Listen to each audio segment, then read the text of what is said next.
Well, last Sunday I promised you a rant today on scales and gauges. So this is the aforementioned rant. I've decided to put the occasional odd thing up on Wednesdays and call it Wednesday's Fool, because I already did that once with the Fool speech, and I thought, well, that's kind of a fun thing to do. So I'll do it again from time to time periodically. So here I am doing it again, Wednesday's Fool. So today we're talking about scales and gauges, because on Sunday we looked at Proto 48, and it's like, well, what the heck is Proto 48? It's a scale. Well, what does that mean exactly? And where did all of this screwy terminology come from of scales and gauges and so on and so forth? Well, before we can completely understand that, we have to wind the clock back a couple of thousand years.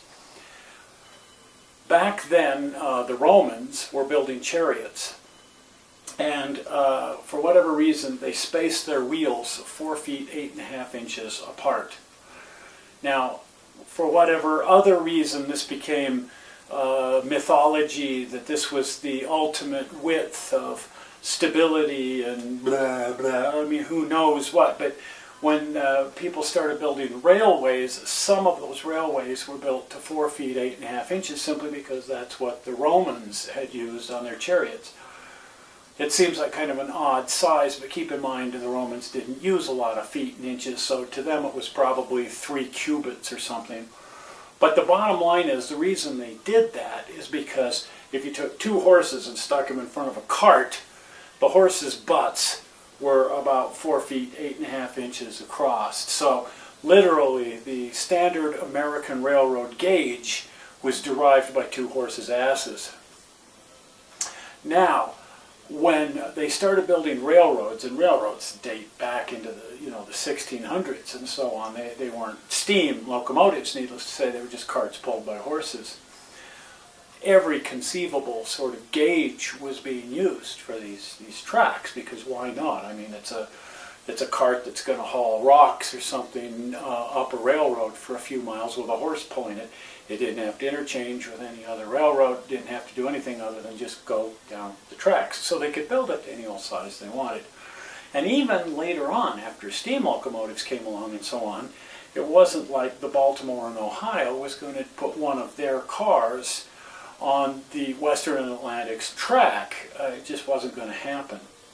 But later on, people started owning their own freight cars, and they sort of did want to be able to take a car that they were running on the Baltimore and Ohio and deliver it to Atlanta, Georgia on the Western and Atlantic. And the only way to do that is if everybody had the same track gauge. So Abraham Lincoln, in 1862, I believe it was, declared 4 feet 8.5 inches as the American standard gauge. The Europeans were using that gauge, principally the British, who had fallen in love with 4 feet 8.5 inches. So on that level, it made a good deal of sense. So 4 feet 8.5 inches became this kind of ubiquitous, normal, standard gauge. That's not to say that railroads weren't built in every other conceivable gauge, because there were a lot of reasons why you might want to make a railroad that was 3 feet wide, or 2 feet wide, or 2.5 feet wide, or even 5 feet wide, or something. So while most railroads are being built to 4 feet 8.5 inches, not all of them were. Okay, now let's wind the clock a little more forward and come up toward the end of the 19th century. By now you had people building model trains and all kinds of static model steam engines and stuff. Principally these were British people, and it was a hobby and it was a fun and cool thing to do. And as they were building locomotives, they too felt the kind of need to run their locomotive on maybe somebody else's track. And so they too felt the need to standardize their gauge. They weren't obsessed about scale on any level. I doubt that very many of them were even following a particular scale. They might not have been building a model of a particular engine. They were just building a steam engine that could go down the track, and they thought that this was pretty cool. But if they made the gauge of the track, say, 3 inches, and if their friend made their track, say, 3 inches, and that meant you could take your locomotive over to your friend's house and run your train on their track. So there was a desire to to sort of standardize some gauges. Not necessarily scales, just gauges. And so, as people will do, and particularly the British people, they formed an association, which they called the Society of Model Engineers. And one of the jobs of the Society of Model Engineers was to come up with some standardized gauges so that if you decided to build your locomotive to a particular gauge, you'd know that there are certain tracks out there that you could go run your model locomotive on. So, on February 1st, 1899, they decreed 5 gauges, which they numbered 0, 1, 2, 3, and 4. Now, the British love to start things off with 0 instead of starting things off with 1. Europeans have been doing that for a long time. If you ever go to Europe, you'll find that the first floor up is not the second floor, it's the first floor. It makes sense. The ground floor is floor 0. And so they started off with 0, 1, 2, 3, and 4. It was 1 1/4 inches for 0 gauge, 1 3/4 inches for 1 gauge, 2 inches for 2 gauge, 2 1/2 inches for 3 gauge, and 3 inches for 4 gauge. In Europe, they continued calling it 0 gauge, or null gauge, or not gauge, meaning 0.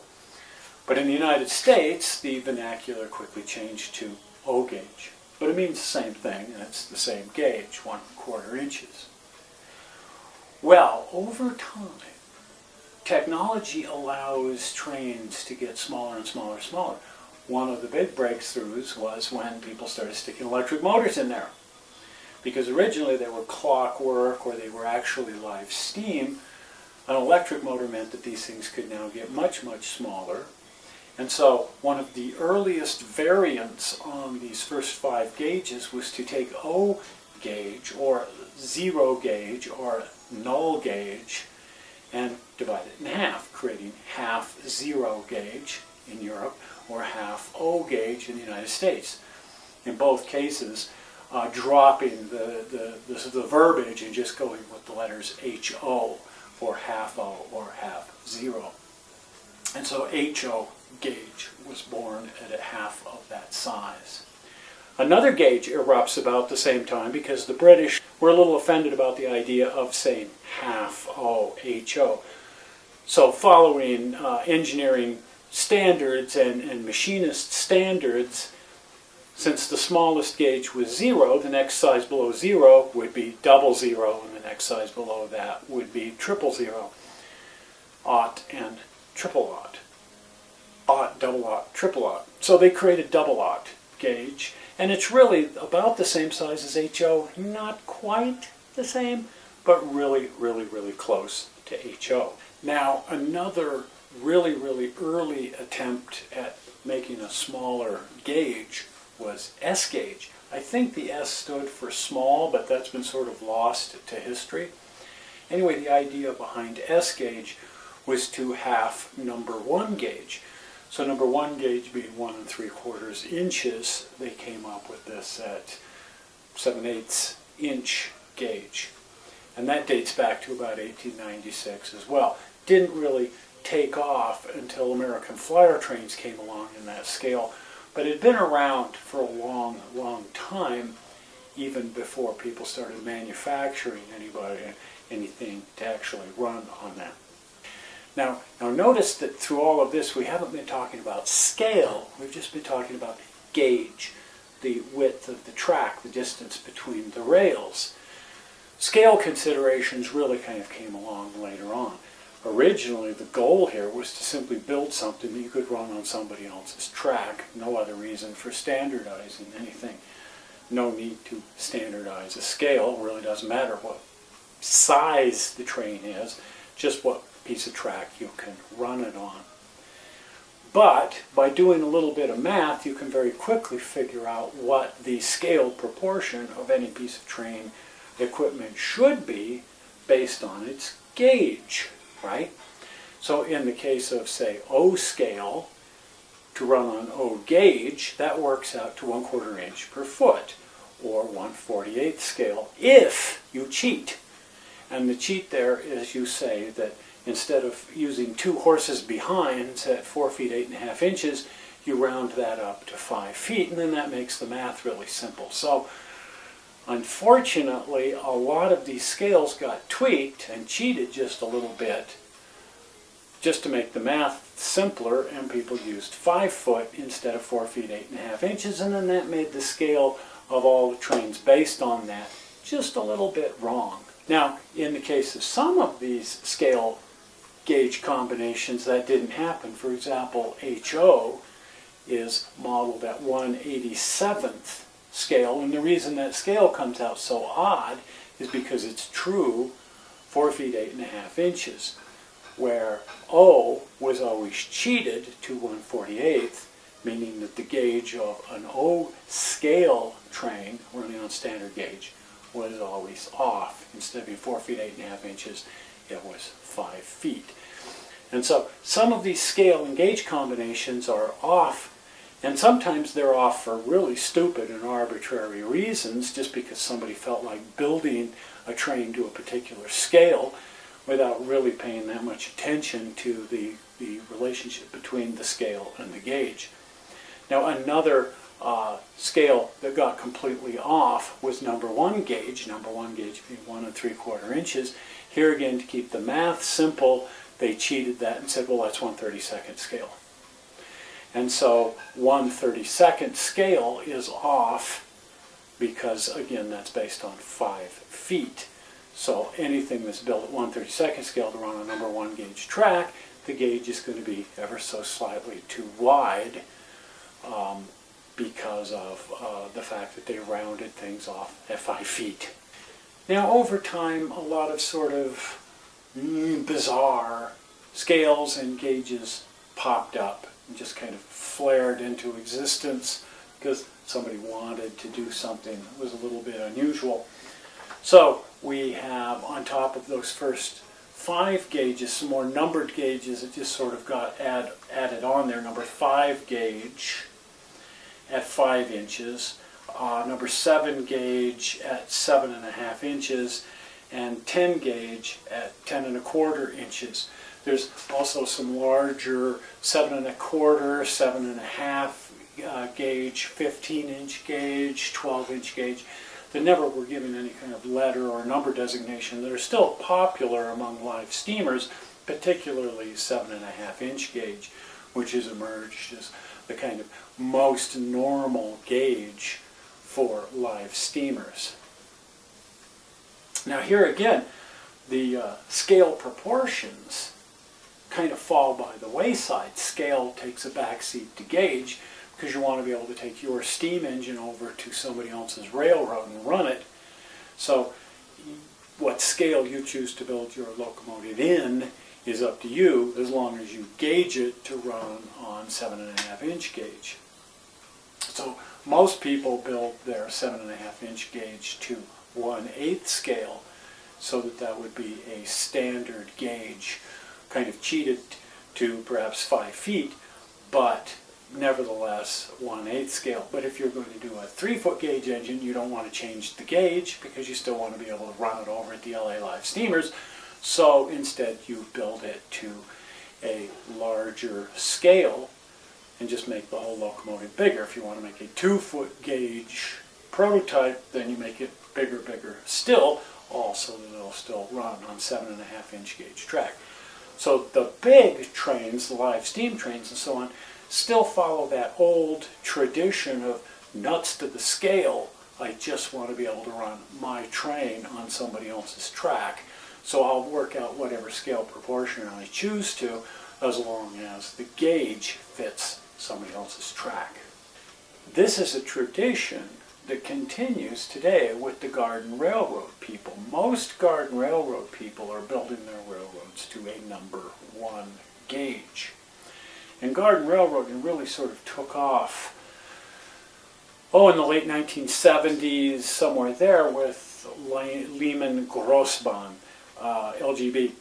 They reintroduced number 1 gauge in a really big sort of way to run out in your garden, and they called it Garden Railway, and they released a whole bunch of new products to run on number 1 gauge track outdoors. They called it G scale and sometimes G gauge, but it's number 1 gauge, the G in this case standing for garden. And they generally modeled to approximately, because sometimes they got a little loose about that, 1/22 scale. This scaled out to 1 meter gauge. So they weren't trying to do anything standard gaugey, or they probably would have used 1/32, which was the sort of normal scale for number 1 gauge track. But since they were doing meter gauge prototypes, they went with 1/22 scale for their equipment. And it really took off. Everybody was getting into garden railroading. But as they got into garden railroading and everybody was laying number 1 gauge track, they didn't necessarily want to model meter gauge equipment. They wanted to model 3-foot gauge equipment or 2-foot gauge equipment or some American prototype or even standard gauge equipment. So the standard gauge people still generally stuck with 1/32 scale, and the narrow gauge people kind of cheated. And what they generally did is they picked 1/2-inch scale, because 1/2-inch scale was just a really fun scale to work with and the math was really simple. However, at 1/2-inch scale, that makes the gauge incredibly wide at 1 3/4 inches. For a 3-foot gauge piece of equipment, that should be 1.5 inches, not 1 3/4 inches. Now our good friend Don Hendrickson, who builds the amazing stuff, was so offended by the whole thing that he actually built his 1/2-inch scale equipment to 1.5-inch gauge, which meant that he couldn't run it on anybody else's track. He could only run it on his own track. It was really cool looking stuff, but it only ran on his 1.5-inch gauge track, which was unique to him. Nobody else had 1.5-inch gauge track. Now another scale that pops up in here, and it's really kind of weird, about that time 1/29th scale comes out. 1/29th scale to run out in the garden on number 1 gauge track. Why 1/29th scale? Because at 1/29th scale the trains are so big that the gauge actually works out to about 4 feet 2 inches, just under 4 feet 2 inches, instead of 4 feet 8.5 inches, because this stuff is supposed to be standard gauge equipment. Why in the world did this equipment come out in 1/29th scale? Well, in part because 1/29th scale is really big, and really big is really cool. So a lot of people loved the 1/29th just because it looked really cool, because it was so much bigger than 1/32, which was much more correct.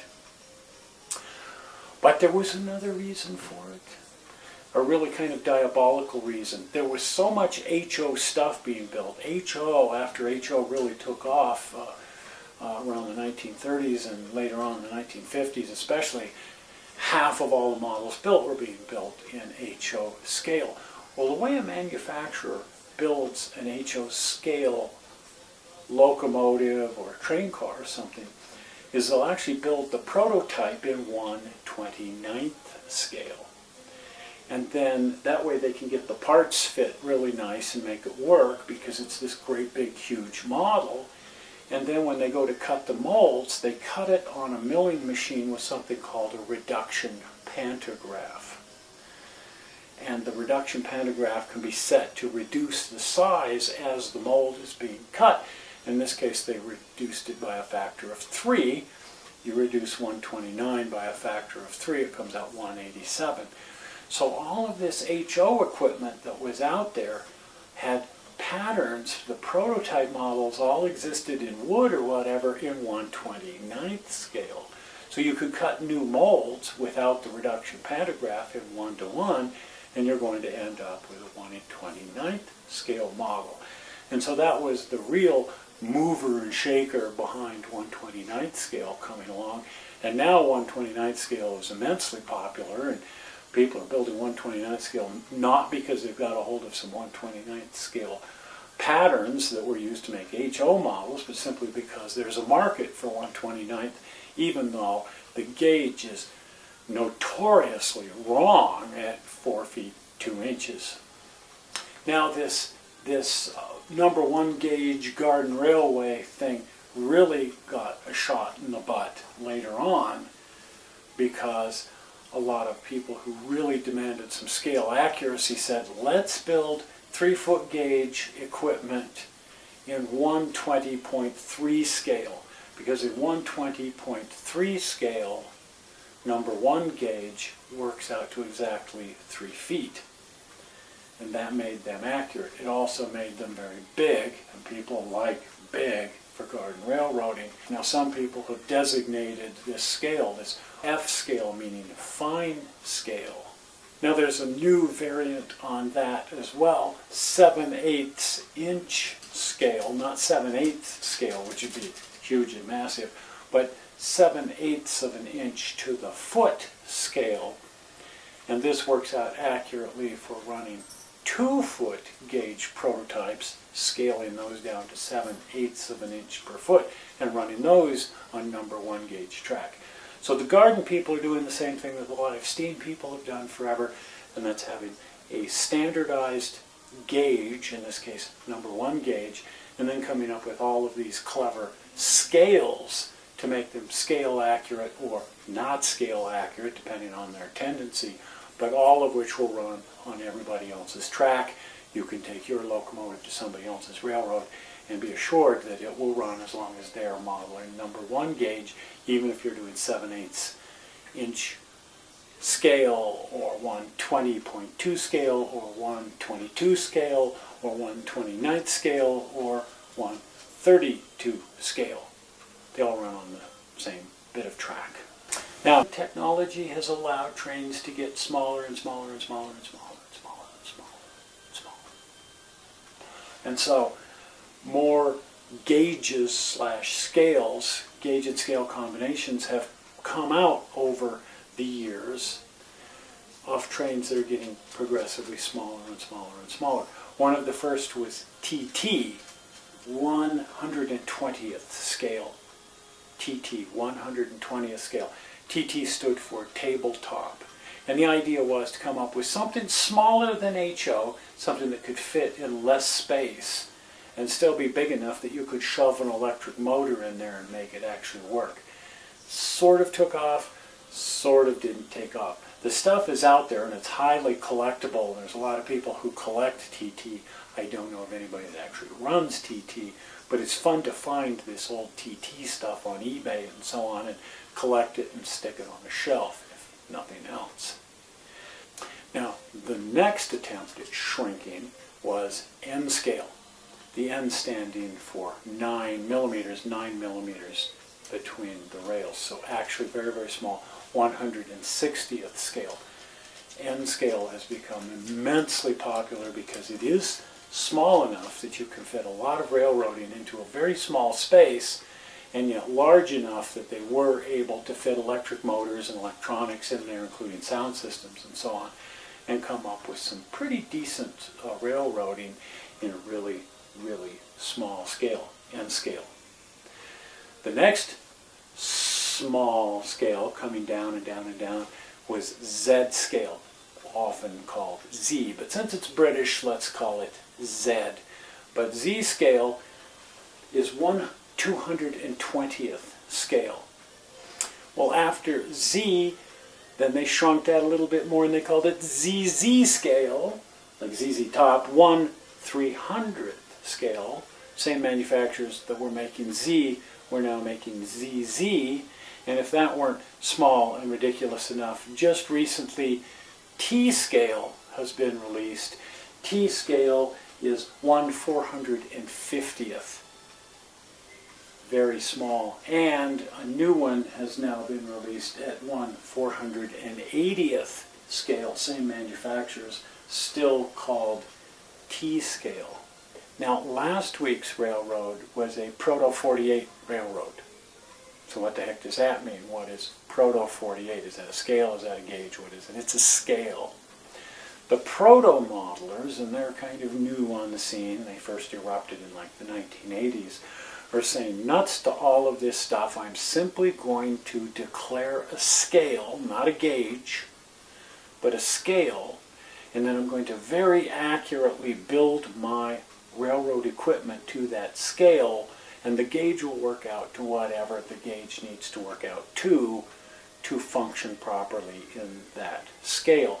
So Proto 48 simply means that they're modeling in 1/48th scale, which is normally considered O scale, but 1/48th based on 4 feet 8.5 inches with a wheel that's not terribly wide and a flange that's not terribly big, and they're accurately scaling the entire locomotive based on 1/48th, throwing away the gauge standards and the flange standards and the switch-out standards and anything else that doesn't exactly match what the exact scale proportion should be for 1/48th scale. That's Proto 48. Well, there you go. A rant on scales and gauges, both numeric and based on letters across several different cultures and 120 years of evolution. I hope you didn't find this completely confusing, but I know you did, and I hope you didn't find it completely boring, but I suspect you may have. At any rate, one way or the other, we'll have a real live show up on Sunday, not just a Wednesday's Fool rant, but in the meantime, Wednesday's Fool rants can be sort of fun. So we'll see you here again on Sunday.